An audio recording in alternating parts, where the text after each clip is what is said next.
Segunda carta do apóstolo Paulo aos Tessalonicenses. Estaremos lendo capítulo de número 2.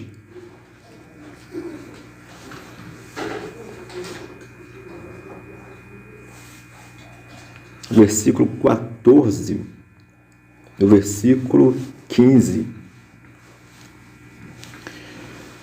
Segundo Tessalonicenses, capítulo 2, versículo 14 e versículo 15.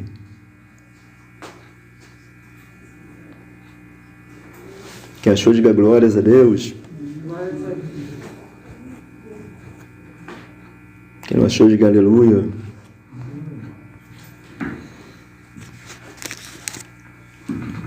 Amém? Glória a Jesus. Diz assim, irmãos.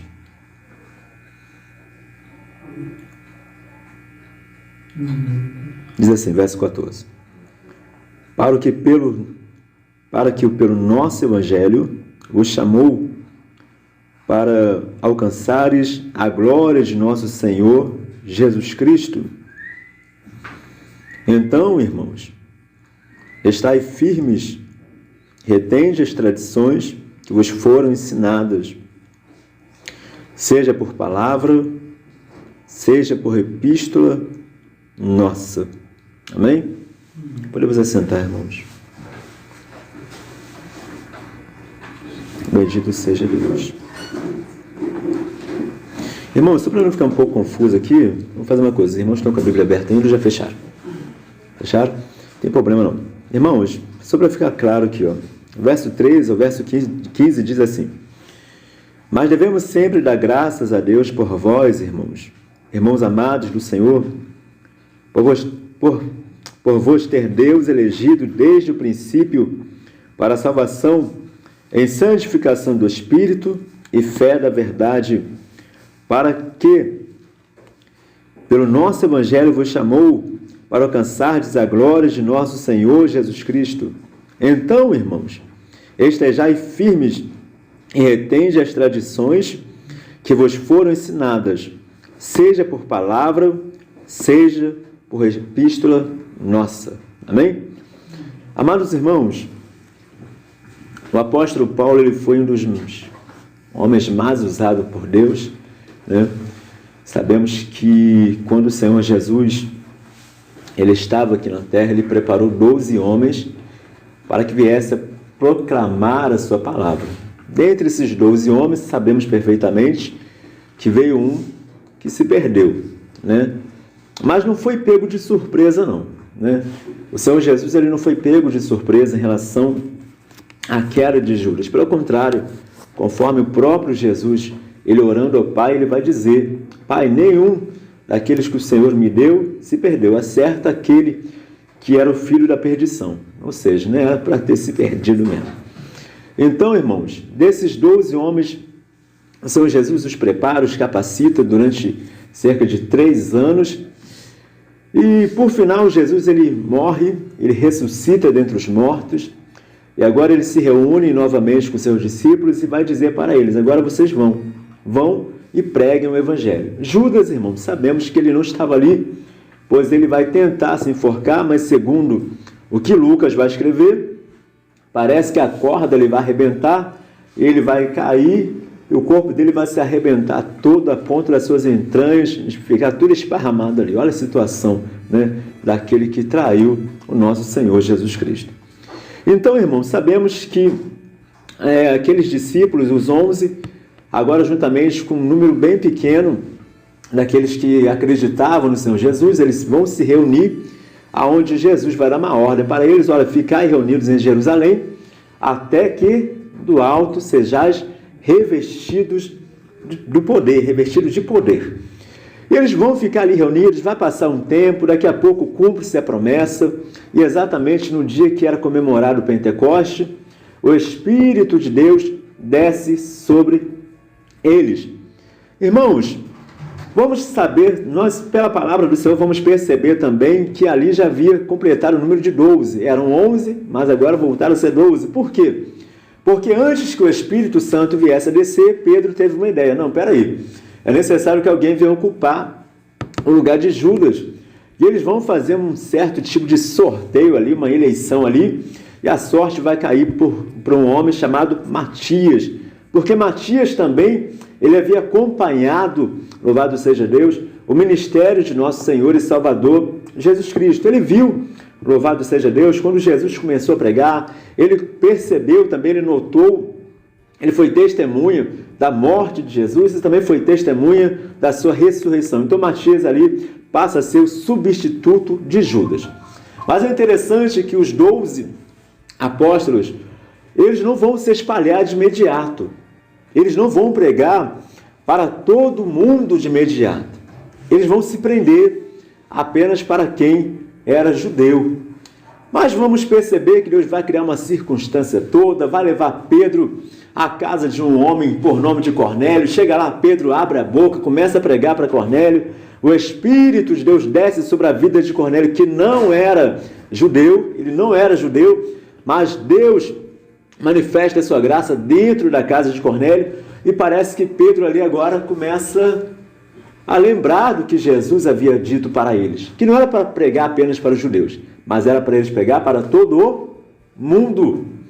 Mas, irmãos, quando Deus quer operar, homem não pode impedir.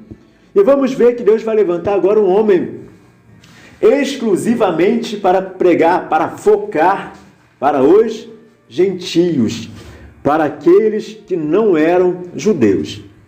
Claro que, a princípio das suas pregações, ele pregava para os judeus, mas a sua ênfase, o seu ponto, aleluia, principal era os gentios. Tanto é que ele vai se declarar como o apóstolo dos gentios. Sim, eu estou falando de um homem que perseguia a igreja de Deus. Eu estou falando de um homem que não media esforços para se levantar contra a obra do Senhor. Mas uma certa vez ele vai pegar uma carta, vai pedir uma carta dos sacerdotes, e ele agora está indo a caminho de Damasco. Quando ele chega, aleluia, em uma determinada situação, em um determinado ponto, ele tem uma visão. Ele vai contemplar um grande esplendor de luz, vai ouvir uma voz chamando ele pelo seu nome, e ele vai dizer: Senhor, quem és? E o Senhor vai dizer para ele: eu sou Jesus a quem tu persegues. Sim, eu estou falando de Paulo, um dos maiores homens que Deus levantou nessa terra. E Paulo, irmãos, depois de convertido, agora cheio da presença do Espírito Santo, o que ele começa a fazer? Ele começa a pregar o Evangelho. E é interessante que ele não vai se prender, aleluia, conforme os apóstolos se limitavam ali, dentro da Judéia, dentro da Galiléia. Não. Paulo agora ele vai aos gentios, e vai mesmo. Ele vai chegar em Tessalônica. Ele começa a pregar o Evangelho de Cristo em Tessalônica. Começa a pregar a salvação para aqueles que se encontravam ali. E é interessante que eles creram. Eles acreditaram no que Paulo pregou. E agora vai ter um grupo ali, aleluia, que agora professa a sua fé no autor da vida, no nosso Senhor e Salvador Jesus. Amados irmãos, igreja do Senhor, é bem verdade que Paulo ele não vai ficar ali. Paulo ele era um missionário. Ele era um homem que estava constantemente em viagem, indo para lá, indo para cá, pregando a palavra de Deus, anunciando o reino de Deus, proclamando o arrependimento e a fé em Jesus Cristo. E agora o apóstolo Paulo, quando ele estava distante, e quando chegava ao seu conhecimento que havia dúvidas acerca de determinada situação, acerca de determinado assunto, o que Paulo fazia? Paulo não mandava e-mail porque não tinha e-mail na época. Mas Paulo ele fazia questão de escrever cartas. Às vezes por meio de algum secretário, às vezes por meio de algum auxiliar, e às vezes de próprio punho. Tanto é que em uma das cartas ele vai dizer: vocês vão perceber, aleluia, que eu escrevo no meu próprio punho. Ou seja, Paulo ele fazia questão de enviar cartas, aleluia, ou melhor, não deixar para lá as pessoas que Deus lhe entregava, louvado seja Deus, como aqueles que agora faziam parte do reino de Deus. E agora a igreja de Tessalônica, os cristãos que se encontram em Tessalônica, parece que eles têm em si diversas curiosidades, diversas perguntas para saber acerca da vinda do Senhor Jesus. E Paulo ele vai começar a ensinar para eles. Paulo vai começar a pregar para eles, vai começar a escrever para eles uma carta onde vai esclarecer para eles como é que se dará a vinda de nosso Senhor e Salvador Jesus. Mas, aleluia, parece que os cristãos que se encontram em Tessalônica, eles não vão se dar, aleluia, por satisfeitos, mas eles vão querer saber mais sobre aquele assunto. E algumas pessoas que estavam ali, estavam até deturpando, aleluia, interpretando de uma forma equivocada aquilo que Paulo havia pregado, aquilo que Paulo havia ensinado por meio da sua primeira carta. Então há o que? A necessidade de Paulo escrever a segunda carta aos Tessalonicenses. E ele escreve. Até que chega um ponto, irmãos, que ele vai mostrando toda a situação, como o Senhor Jesus deve vir, como é que serão os sinais, aleluia, que irão preceder a vinda do Filho do Homem, a vinda do Filho de Deus. E ele vai dizer que é necessário que venha vir a apostasia, é necessário que venha se levantar o homem da iniquidade, é necessário que venha aparecer muitos falsos sinais, realizados pelo próprio diabo. Isso porque Deus quis, sim, porque Deus quis, aleluia, para enganar aqueles que amam mais a vaidade, aqueles que amam mais a mentira do que a verdade. E Paulo vai explicar tudo isso para eles. Mas vai chegar um determinado ponto que o apóstolo Paulo ele vai dizer exatamente isso que nós lemos aqui. Louvado seja Deus. Mas devemos sempre, ele dizendo, dar graças a Deus por vós. Por vós quem? Os irmãos que se encontravam ali em Tessalônica. Irmãos amados do Senhor, por vos ter Deus elegido desde o princípio.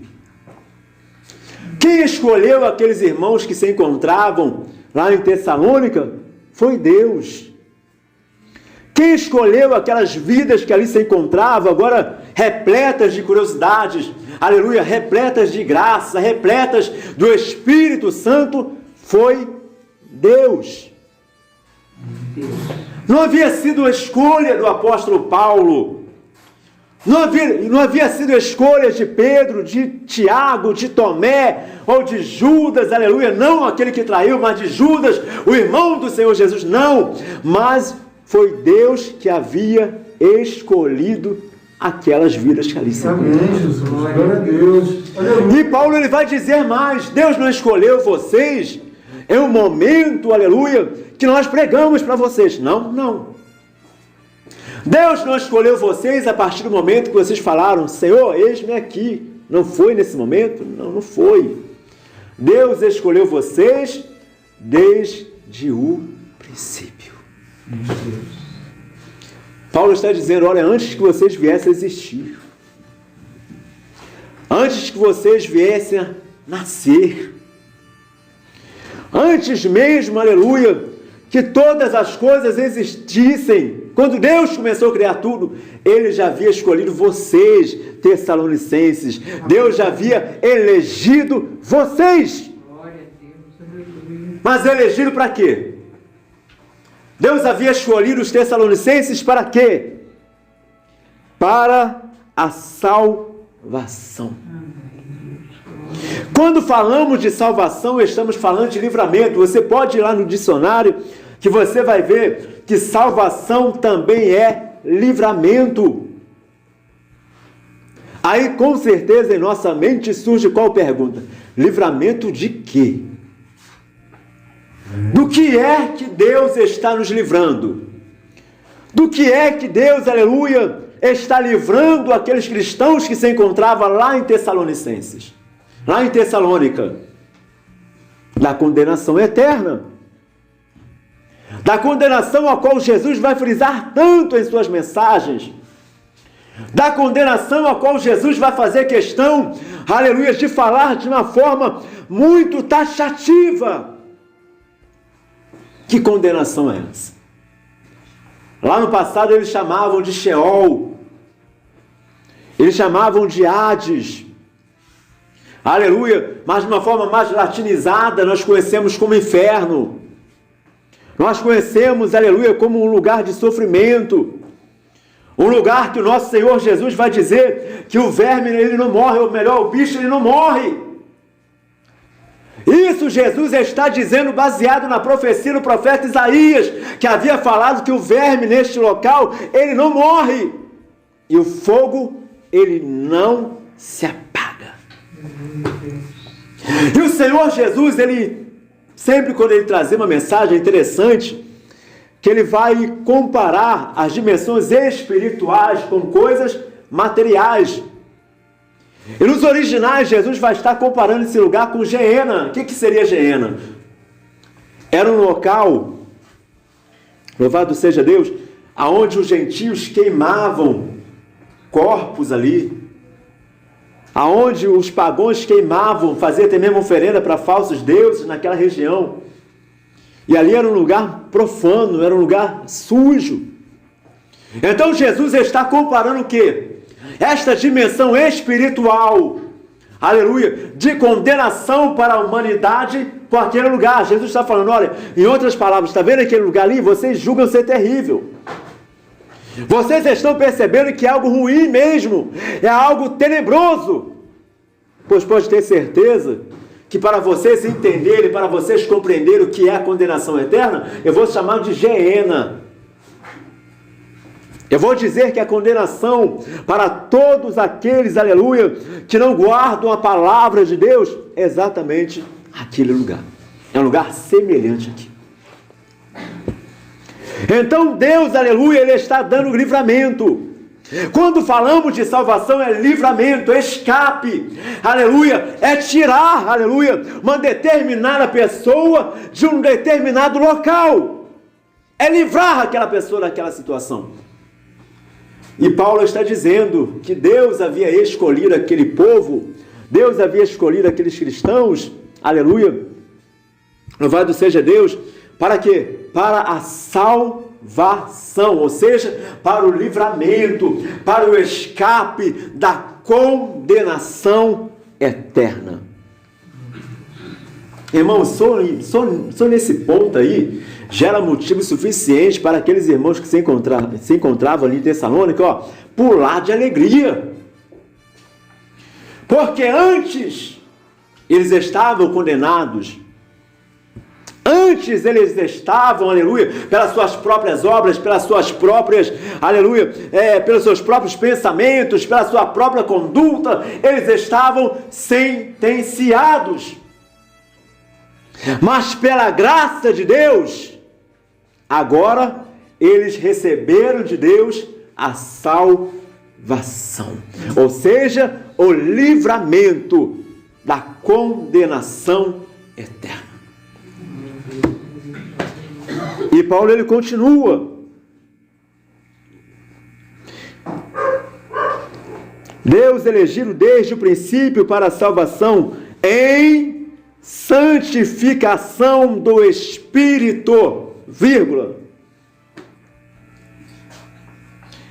Na tradução de Jerusalém está escrito e mediante a santificação do Espírito. Mediante e através é por meio de algo. E aleluia, louvado seja Deus. E nesse contexto aqui, está falando da santificação do Espírito. Você pode ver na sua Bíblia aí que o Espírito aí não está com letra minúscula. Está com letra maiúscula. Então o tradutor ele percebeu que aqui não está falando do Espírito humano, mas está falando do Espírito de Deus. Então Deus está dando a salvação, aleluia, para os cristãos. Mas espera aí, mediante, ou seja, através de quê? da santificação do Espírito. O que é a santificação? Às vezes a gente fala tanto. O que é a santificação que às vezes nós ouvimos tanto em louvores? Existe uma instituição que até canoniza alguém, chama, aleluia, uma determinada pessoa de santo, faz um relatório sobre a vida daquela pessoa, se aquela pessoa em vida operou 3 sinais, aquela pessoa agora é chamada de santa ou de santo. Mas nós vamos ver aqui, louvado seja Deus, que a santificação do Espírito significa separação. Porque quando nós falamos de santidade, estamos falando de abnegação, de separar. E no critério das Sagradas Escrituras é separar-se daquilo que é profano. Aos meus olhos, não. Ao meu entendimento, não. Aleluia. Mas aos olhos de Deus, aleluia, segundo o entendimento de Deus. E como conhecermos aquilo que é profano aos olhos de Deus? Não existe outro meio senão pelas Sagradas Escrituras. Se eu quero saber aquilo que é profano aos olhos de Deus, é aqui que eu tenho que examinar. Se eu quero saber aquilo que é agradável a Deus, é aqui, aleluia, que eu devo procurar. É aqui, aleluia, que eu devo procurar as respostas em relação àquilo que é profano e àquilo que é santo. E Deus deu a salvação para os Tessalonicenses, mediante a santificação do Espírito. Ou seja, a santificação não é do Espírito do pastor Daniel, a santificação, aleluia, não é do Espírito da igreja, mas a santificação é do Espírito. Amém. É dele. E é interessante, aleluia, que no finalzinho da sua carta, o apóstolo Paulo, aleluia, ele vai dizer que o Deus de paz vos santifique no vosso corpo, na vossa alma e no vosso espírito. Agora o espírito humano, mas a santificação ainda vem de Deus. É dele. Talvez Paulo estava lembrando daquilo que chegou ao seu conhecimento, que Jesus, antes de subir aos céus, aleluia, ele vai chamar os seus discípulos e ele vai dizer: não fiquem tristes não,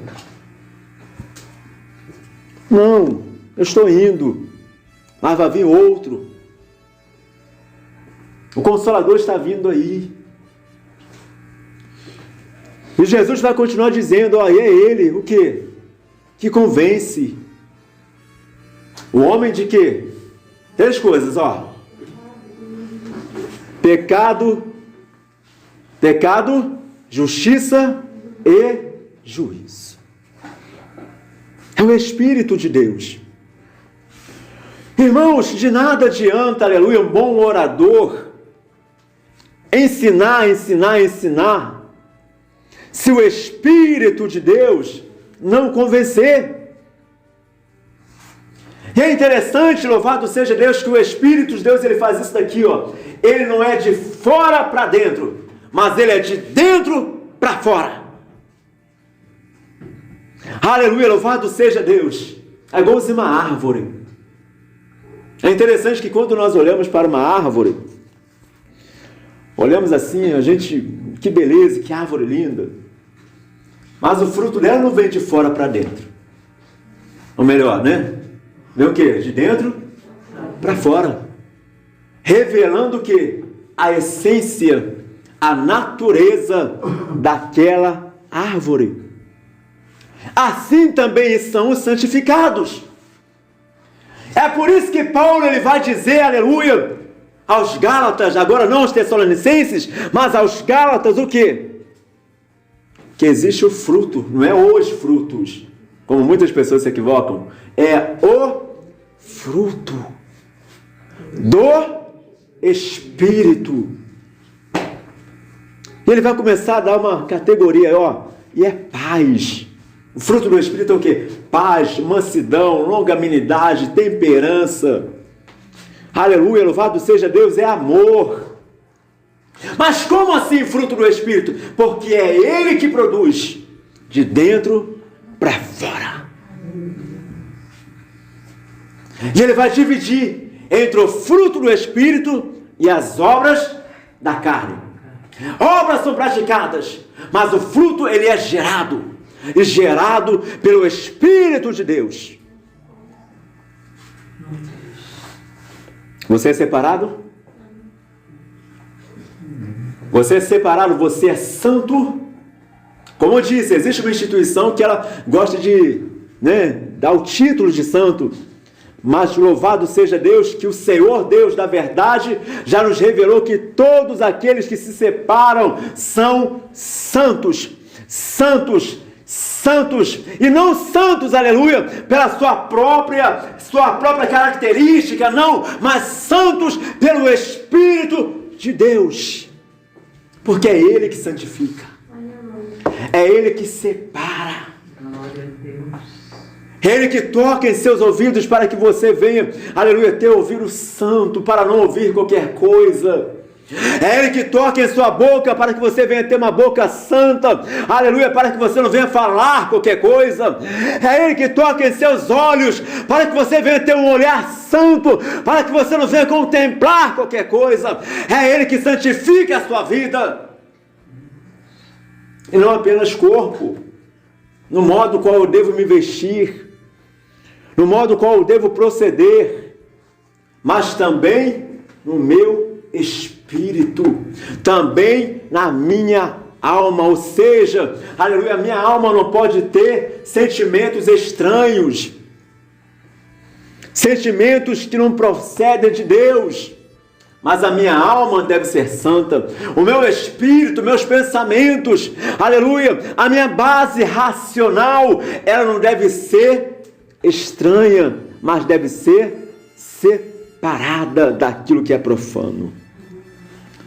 Paulo poderia colocar um ponto final aí, né? Mas ele fez o quê? Puxou uma vírgula. E ele continua.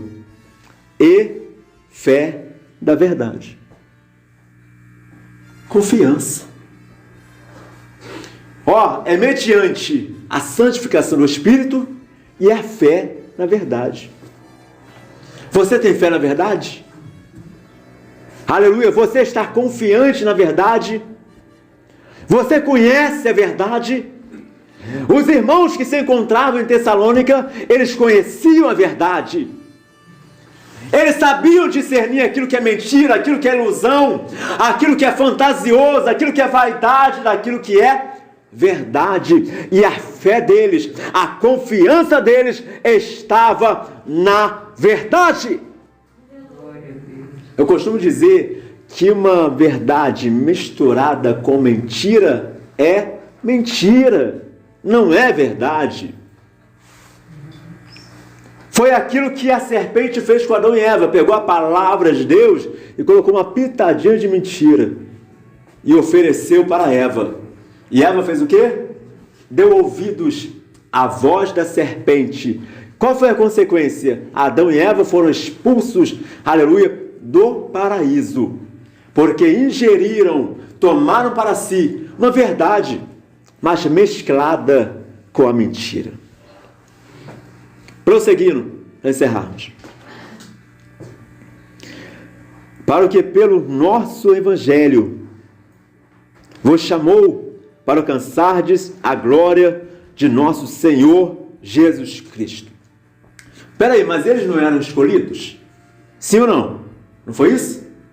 Mas qual foi o meio que Deus escolheu para trazer eles? Para chamar eles? Através do Evangelho. Da mesma forma que Ele te chamou também nesta noite. Amém, Jesus. Deus já havia visto você antes mesmo, aleluia, que você viesse a nascer. Mas em um determinado momento da sua vida, Ele te chamou. Como? Através do Evangelho. Alguém pregou a palavra, você ouviu, você recebeu e hoje você está aqui. Amém. E Paulo prossegue. Amém. Então, irmãos, estai firmes e retende as tradições que vos foram ensinadas. Irmãos, é esse ponto que eu quero pegar aqui com os irmãos. É esse ponto. Retende as tradições que vos foram ensinadas. Eu achei tão interessante daqui que eu fui aqui no dicionário, está aqui, ó. O que significa tradição?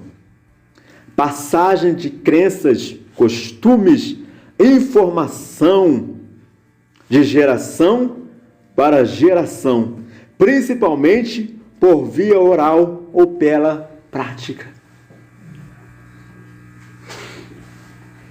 Não deixamos de lado as tradições, irmãos. O que foi que nós aprendemos com os nossos pastores? O que nós aprendemos com os crentes mais antigos do que nós? O que nós aprendemos, aleluia, com os apóstolos? O que nós aprendemos com o Senhor Jesus? Será que nós estamos praticando ou será que nós estamos deixando de lado? Será que nós estamos vivendo verdadeiramente as tradições conforme foram passadas para nós? Ou será que nós começamos a picotar as tradições, pegar o livro que é quadrado e fazer dele redondo, para ver se desce melhor? Porque quadrado é difícil de engolir. O que nós estamos fazendo das tradições que nos foram impostas? Será que nós estamos deixando elas de lado, trocando, aleluia, pelas nossas próprias ideologias? Ou será que nós estamos colocando elas em práticas? Olha, 2 pontos eu quero levantar nessa noite, antes de estar encerrando. O primeiro ponto, as tradições, elas são recebidas. Alguém que passa. Então alguém teve a responsabilidade de estar passando essas tradições. Alguém teve a responsabilidade de estar nos ensinando essas tais tradições que jamais deveriam ser esquecidas. Jamais. É interessante que quando o Senhor nosso Deus, Ele vai dar para Ezequiel o rolo para que ele venha ingerir, Ele vai dizer que na boca era o quê? Doce como mel. Mas quando chegou no estômago era o quê? Amargo como fel. E o apóstolo João, quando ele recebe do anjo do Senhor também um livrinho, e ele vai ingerir aquele livrinho, ele vai dizer a mesma coisa, que aos seus lábios, que a sua boca era doce, mas quando chegava no seu interior, era amarga. Palavra de Deus que não tem amargura também não é palavra de Deus, não é tradição que vem dos altos céus. Pode ser tradição de anciões, tradição de fariseus, de saduceus, mas não é tradição que vem de Deus. Pois a palavra de Deus ela é doce, mas ela também é amarga. E nem sempre é bom, né? Às vezes aqui, ó, é muito bom. Mas quando chega na nossa alma, quando chega no nosso interior e começa a nos cobrar renúncia, começa a nos cobrar separação, santidade, temor a Deus, vigilância, vida no altar, responsabilidade, dedicação à obra de Deus, começa a se tornar amargo. Porque exige de nós renúncia, exige de nós uma vida pura diante do Senhor, uma vida íntegra diante do Senhor. E Paulo prossegue. Bendito seja o nome do Senhor. Quem está vivo, diga glória. Glória a Deus. Estai firmes e retende as tradições que vos foram ensinadas, seja por palavra, seja por epístola nossa. O que nós lemos aqui no dicionário que estava escrito aqui? Que as tradições são passadas o quê? Via oral ou práticas. Pela palavra do Senhor aqui, nós podemos ver 2 formas: escritas ou práticas. Porque eles, os apóstolos, eles não apenas pregavam, mas eles viviam o que ensinavam. Aleluia, muitas das vezes nem falavam, mas quem olhava para eles, percebia neles as tradições. Percebia neles, aleluia, que eles receberam algo de Deus, e agora eles estavam vivendo aquilo que eles viveram. Ou melhor, aquilo que eles receberam da parte de Deus. Eu disse aqui que queria levantar 2 pontos. O primeiro ponto é que nós recebemos as tradições. O segundo ponto é que nós temos a responsabilidade, o dever de também passá-las adiante. Passá-las para outros. Passá-las para aqueles que Deus nos confia para que nós venhamos a passar as tradições. Fique de pé.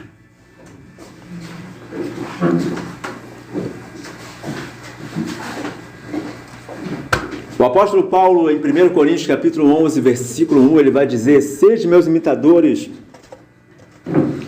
assim como eu também sou de Cristo. Ele imitava Jesus. E não imitava Jesus apenas no falar. Imitava Jesus no viver. Que nós, irmãos, todos nós que estamos aqui, somos pouquinhos hoje. Não tem problema não. Mas os pouquinhos que têm a força de Deus para incendiar todo mundo, se você crer. Fique firme. Firme nas tradições. Você aprendeu hoje aqui que quem te escolheu foi Deus. E te escolheu para a salvação. Você também aprendeu que é Ele que te santifica por meio do seu Espírito. Você aprendeu que é necessário que você venha estar firme na verdade. Ei, estejam firmes também nas tradições. Amém?